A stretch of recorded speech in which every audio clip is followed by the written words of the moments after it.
ہاں یہ بھائی نے بڑا اچھا سوال پوچھا ہے کہ جمعے کا خطبہ اور عید کا خطبہ اگر اردو میں ہو جائے تو اس سے بہت فائدہ ہوگا.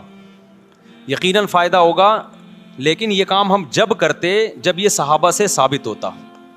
ایک میں اپنی بات کمپلیٹ کر لوں, کیونکہ ہم اپنی طرف سے چینجنگ نہیں کر سکتے. صحابہ کرام جب دنیا میں گئے ہیں نا, تو اجمیوں کا بہت کثرت سے اسلام میں داخلہ شروع ہوا. تو بہت سے اجمی فارسی بولنے والے, دوسری زبانیں بولنے والے صحابہ کے شاگرد بنے, لیکن انہوں نے اپنے اپنے علاقوں میں عام واعظ و نصیحت تو اپنی زبانوں میں کی, لیکن عید کا اور جمعے کا خطبہ ان سب نے اجمی ہونے کے باوجود عربی میں دیا ہے. اس پر امت صدیوں سے متواتر اور امت گمراہی پہ جمع نہیں ہو سکتی.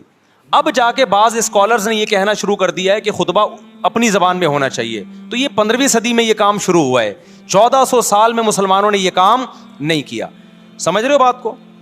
تو اس لیے چونکہ یہ اجماع امت سے ثابت ہے, صحابہ تابعین, اسلام آج کا تھوڑی ہے بھائی. صحابہ تابعین کے دور میں اجمیوں میں محمد بن قاسم نے ہندوستان فتح کیا تھا نا, یہ سندھ فتح کیا ہے. یہ یہاں لوگ عربی تھوڑی بولتے تھے, لیکن اس دور میں بھی یہاں جو خطبے ہوئے ہیں کسی ایک روایت میں نہیں ملتا کہ یہاں کی مقامی زبان میں ہوئے ہوں. اور اس کی اب قرآن سے دلیل یہ ہے کہ فسعوا الی ذکر اللہ, اللہ نے کہا کہ جب جمعے کی اذان ہو جائے اللہ کے ذکر کی طرف دوڑو. تو اس میں خطبہ بھی داخل ہے, تو خطبے کو بھی اللہ نے اپنا ذکر قرار دیا. اور جو ذکر اللہ ہے وہ عربی میں ہوتا ہے, جیسے ہم تمام تسبیحات. اب دیکھیں اصولی طور پر تو ایسے لوگ بھی ہیں جو یہ کہتے ہیں کہ نماز بھی اردو میں ہونی چاہیے تاکہ سمجھ میں آئے. تو لاجک تو ان کی بھی ہے. ایک صاحب ہیں باقاعدہ پوری نماز اردو میں پڑھتے ہیں, الحمدللہ رب العالمین سورہ فاتحہ کا بجائے کہتے ہیں تمام تعریفیں اللہ کے لیے تمام جہانوں کا پالنے والا, بڑا مہربان, نہایت رحم کرنے والا. اے اللہ ہم صرف تیری عبادت کرتے ہیں, صرف تجھی سے مدد کرتے ہیں. تو کیا ان کی نماز ہو جائے گی؟ نہیں ہوگی. حالانکہ لاجک تو ان کی بھی, بھائی میں اردو میں پڑھوں گا, مجھے تو اردو میں سمجھ میں آ رہا ہے. لیکن ہم کیا کہتے ہیں بھائی قرآن پڑھنا واجب ہے نماز میں, اور قرآن کس میں ہے؟ عربی میں. تسبیحات واجب ہیں, تو جو سنت ہیں وہ کس میں ہیں؟ آپ سبحان ربی العظیم میں اگر آپ یوں کہہ دو کہ میرا رب جو ہر عیب سے پاک ہے, وہ بہت جو عظمت والا ہے, وہ ہر عیب سے پاک ہے, تو زیادہ دل لگے گا. لیکن یہ تمام چیزیں جو ہیں جو اسلام نے اسپیسیفک ذکر ہمیں بتایا ہے وہ عربی میں ہے. اب آپ کہہ سکتے ہو کہ پھر اسلام نے ایسے کام کا حکم دیا کیوں کہ لوگوں کی سمجھ میں آ نہیں رہا, فائدہ ہو نہیں رہا, اور آپ عربی میں ہی اس کو فوکس کر رہے ہو. اصل میں اسلام نے ایک اور حکمت دیکھی ہے کہ عربی زبان پروموٹ ہو, کیونکہ اسلام کی سرکاری زبان کیا ہے؟ عربی ہے.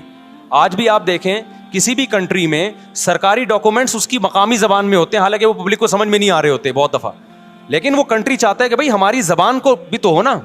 جرمنی میں آپ جاؤ گے, آپ کو جرمن نہیں آتی, لیکن وہ چاہیں گے کہ آپ جرمنی زبان سیکھو تاکہ ان کی زبان ترقی کرے. تو اسلام نے یہ جو ذکر رکھا ہے, ذکر یہ عربی میں ہی رکھا ہے تاکہ عربی زبان کی بھی حفاظت ہو.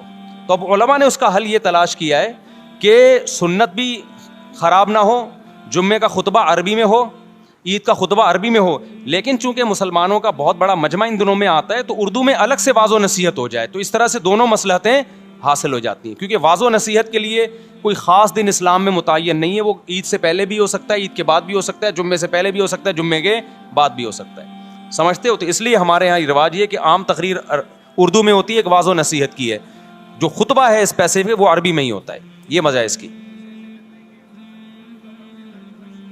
کیا بول رہا بھائی؟